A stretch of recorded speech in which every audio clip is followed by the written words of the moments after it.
Music means a lot to us. By just putting a record on, it helps us process emotions, escape reality, or just get really pumped up about something. But how did that music get on a piece of vinyl in the first place, and how does it make music to our ears? Hey audiophiles, Julia here for D News. I know it seems like a simple thing, but how do we record sounds onto vinyl?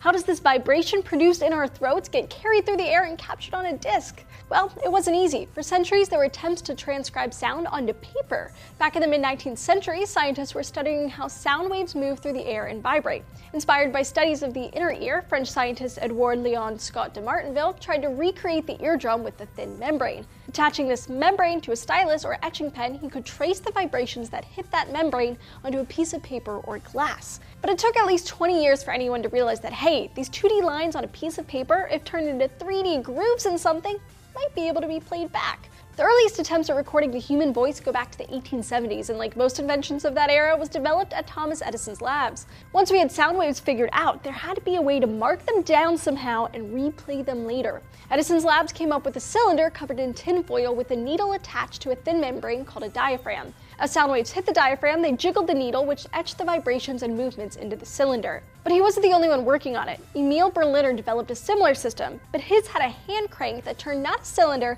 but a flat disc, cutting three-dimensional grooves of sound waves directly into it. The needle or stylus would read the grooves, producing a sound that was amplified by a horn or a cone, and thus the gramophone was invented in 1887. And that's still kind of how analog sound is played today. Records work on a similar principle, only instead of recording it fresh each time, it's recorded to a master disc and then pressed into vinyl. Today's record players have the stylus, usually made from diamond or sapphire, attached to a tone arm. That's the thing you pick up and move to put on a record. Tone arms can be straight or curved, and there's some debate as to which is better. And the sound isn't amplified mechanically. Instead, it's carried through the tone arm to a cartridge containing coils and a magnetic field. These coils take the vibrations and amplify them electronically through speakers. But on a warmer note, many record fans say they sound just that. They believe records sound better and warmer than other forms of recording because of its fidelity. But that's an arguable case. But maybe the rise of record players lately is simply because many vinylophiles say they have an emotional connection to records. Some say it's a nostalgia factor.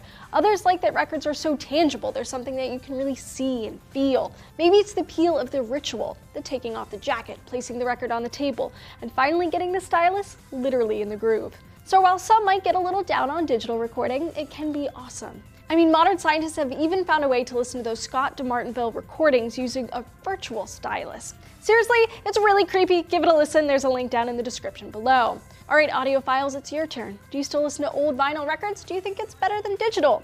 Debate down in the comments below. Don't forget to hit those like and subscribe buttons and keep coming back to D News. We've got new episodes every day of the week.